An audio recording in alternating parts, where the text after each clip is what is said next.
માઇગ્રેનની સમસ્યા કે જેમાં અતિશય પિત્તવાયુ થઈ જતું હોય, પિત્ત માથામાં ચડે એટલે માથામાં દુખાવો થાય, ઊંધો ગેસ ચડે, અને આ બધી જ સમસ્યામાં આયુર્વેદની સારવાર કેવી કામ કરે છે એના માટે આજે મારી સાથે ચંદ્રિકાબેન છે કે જેમને આ સમસ્યા હતી ને અત્યારે શું છે આપણે એમને પૂછશું.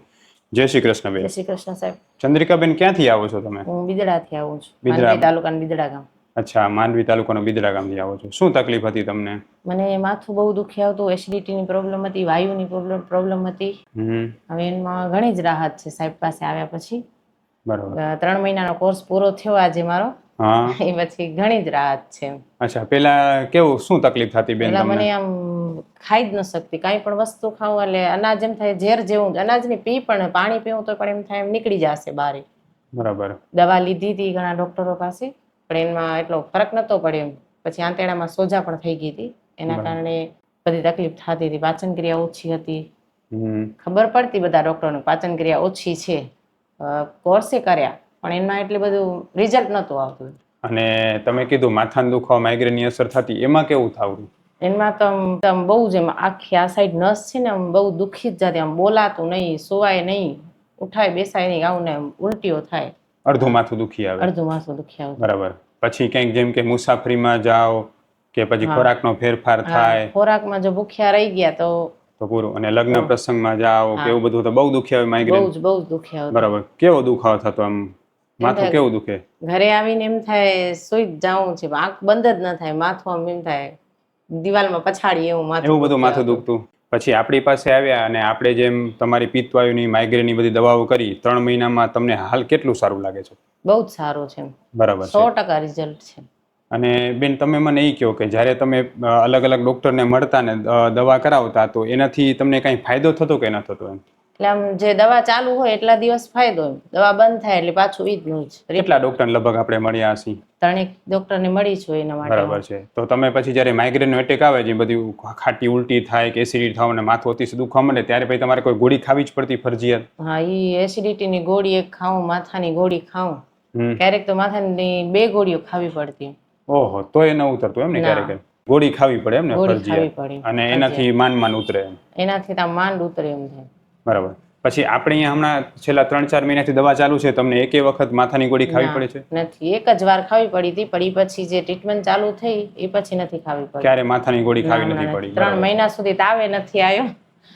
અને 3 મહિના સુધી એમ કે પાચનમાં સુધારો કેવો થયો? પાચનમાં ઘણો સુધારો છે. હવે લગભગ બધું ખાઈ લઉં છું. એમ ને? હવે લગ્ન પ્રસંગે ખાઈ આવું, તોય વાંધો નથી આવતો એમ? તોય વાંધો નથી આવતો. હવે ખરેખર જે ચંદ્રિકાબેન ને પ્રોબ્લેમ હતી, એમાં પ્રોબ્લેમ એ હતી કે માઇગ્રેનની સમસ્યા ઘણા બધા કારણો થતી, જેમાં મુખ્ય 3 કારણો આયુર્વેદમાં કહે. સૌથી પહેલું કારણ છે શરીરમાં પિત્તવાયુ વધે, અપચો થાય અને ઊંધો ગેસને કારણે માઇગ્રેન થાય. બીજું કારણ હોય સ્ટ્રેસ, ચિંતા વધારે હોય એના કારણે થાય માઇગ્રેન. ત્રીજું કારણ જે છે શરીરમાં નબળાઈને કારણે માઇગ્રેન થાય. આયુર્વેદ પ્રમાણે ચંદ્રિકાબેનને પિત્તવાયુ અને અપચો રહેવાને કારણે ઊંધો ગેસ ચડતો અને માઇગ્રેન વારે વારે થઈ જતો હતો. આ માઇગ્રેનની સમસ્યામાં તમે ગમે એટલી માઇગ્રેનની ગોળીઓ ખાઓ, પણ જ્યાં સુધી તમે પાચન ન સુધારો, પિત્તવાયુ ઓછું ન કરો, ગેસ એસિડિટી ઓછી ન કરો, ત્યાં સુધી માઇગ્રેન ન મટે. અને આપણે આ જ ટ્રીટમેન્ટ હમણાં કરીએ અને માઇગ્રેનની સમસ્યામાં એટલો ફાયદો થયો છે. ચંદ્રિકાબેન, તમે મને એ કહો, તમે જે પંચકર્મ સારવાર કરાવતા, તો તમે પંચકર્મ સારવાર કરાવવામાં તમને કેવું લાગ્યું? ના, બહુ સારું. આમ આખું આમ શરીર ફ્રેશ થઈ જાય છે. અને તમે જે દવાઓ લીધી, જેમ તમે કહેતા હતા કે તમારો કોઠો બહુ ગરમીનો છે, આપણી દવા ક્યારે તમને ગરમ પડી હતી? ના, નથી પડી. તમે મને કીધું પડતું કે સાહેબ મારી તાસીર બહુ જ ગરમીની છે, મને ઓછા ડોઝની દવા આપજો. બહુ જ મને આમ તકલીફ. હું અત્યારે પણ એલોપેથિક ગોળી કોઈ પણ ખાઈ જ નથી શકતી. અચ્છા, એવું? કોઈ જ નહીં. અત્યારે કાનનો પડદો તૂટી ગયો છે, કાણો પડી ગયો છે, તે દવા આવે ત્યાંથી કરવી જ પડે. તમારે અહીંયા એના પાસે ગોળીઓ લીધી, 3 જ દિવસ ગોળીઓ ખાધી, એમાં હેરાન થઈ ગઈ. તમારા બેનને ફોન કર્યો, અહીંયા આમ ચડી જ ગયો તો એમ થાય પડ્યું જ છે કાંઈ. એસિડિટી થઈ ગઈ. હા, બેનને ફોન કર્યો, પછી બેને કીધું કે ધાણાવાળું ઓલું બનાવીને પાણી પીજો, એમાં ઘણી રાહત થઈ મને. હું ડોક્ટર વિશાલ પંડ્યા, એક MD આયુર્વેદ ડોક્ટર છું. મેં મારો 10 વર્ષ સુધીનો MD આયુર્વેદનો અભ્યાસ જામનગરની વિશ્વ પ્રસિદ્ધ આયુર્વેદ કોલેજમાંથી કરેલો છે. 2011થી ગાંધીધામ કચ્છ ખાતે NABH માન્યતા પ્રાપ્ત પંચકર્મ આયુર્વેદ હોસ્પિટલ ચલાવું છું. અમે લોકોએ આયુર્વેદ સારવારથી હજારો દર્દીને સાજા કર્યા છે. તેના વિડીયો રિવ્યૂ અમારા આ જ Facebook, Instagram કે YouTube ચેનલ ઉપર છે, જે જરૂર જોવા અને જાણો કે કેવા કેવા જૂના રોગો કેટલા ઝડપથી સાજા થયા છે. અમે બે રીતે સારવાર કરતા હોઈએ છીએ. સૌથી પહેલાં તો કચ્છ કે એની આસપાસના દર્દીઓએ હોસ્પિટલમાં રૂબરૂ બતાવવા માટે આવવું, અને બીજું કચ્છથી દૂર રહેતા દર્દીઓ માટે ઘર બેઠા ઓનલાઈન દવા પણ મંગાવી શકે છે. વધુ માહિતી માટે નીચેના નંબર ઉપર હાય લખીને વોટ્સએપ કરો એટલે તમને ફીસ કેટલી છે, કોર્સ કેટલો કરવો પડશે વગેરે માહિતી વોટ્સએપમાં મોકલી આપશું. હવે મને એ કહો કે જેમ કે તમે આપણા દ્રષ્ટિબેન સાથે સતત વાત કરતા હતા, બરોબર? તમને આપણી હોસ્પિટલમાં જે ડોક્ટર ટીમની જે આખો સપોર્ટ છે એનાથી કેવું લાગ્યું? ના ના, બહુ સારો છે.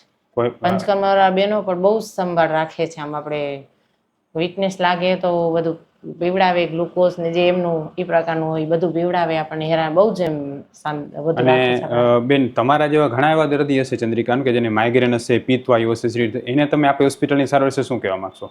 હું તો એમ જ કહું છું કે એકવાર મુલાકાત લઈ જાઓ સાહેબની. તમે પોતે બીજી વાર ટ્રીટમેન્ટ કરાવવા આવશો, ત્રીજી વાર આવશો, એમ થશે કે ના હવે કોર્સ આપણે પૂરો જ કર્યો. આજે મારો છેલ્લો જ કોર્સ હતો, એમ છેલ્લો મૂકવાની હતી, પણ પછી કીધું ના ના હવે મૂકવો નથી, આપણે પૂરો જ કરવો છે કોર્સ. 3 મહિનાનો કોર્સ પૂરો કર્યો. એમાં એમ કે મને તો 14 દિવસની ગોળી આપી હતી, એમાં જ ફરક દેખાવા માંડ્યો એમ. બરાબર. હવે આ જેમ કે બેન, જો તમે પહેલા 3-4 અલગ અલગ ડોક્ટર બદલ્યા હતા, માઇગ્રેનની ગોળી ખાવી પડતી, પિત્તવાયુ થઈ જતું, 1-1.5 વર્ષે આ તકલીફ હતી, આપણી દવા જેટલી ઝડપથી લાગુ પડી એવી કોઈ દવા લાગુ પડી ક્યારે નથી પડી સાહેબ? અને કેટલું સારું લાગે તમને હવે? બહુ જ સારું લાગે છે. એમ ને બેન, તમારો જે વિડીયો છે ને એ લોકોને આયુર્વેદમાં શ્રદ્ધા ઉત્પન્ન કરે એના માટે આપણે ફેસબુક, ઇન્સ્ટાગ્રામ, યુટ્યુબમાં મૂકી શકીએ? હા, કઈ વાંધો નથી સાહેબ. જય શ્રી કૃષ્ણ. જય શ્રી કૃષ્ણ.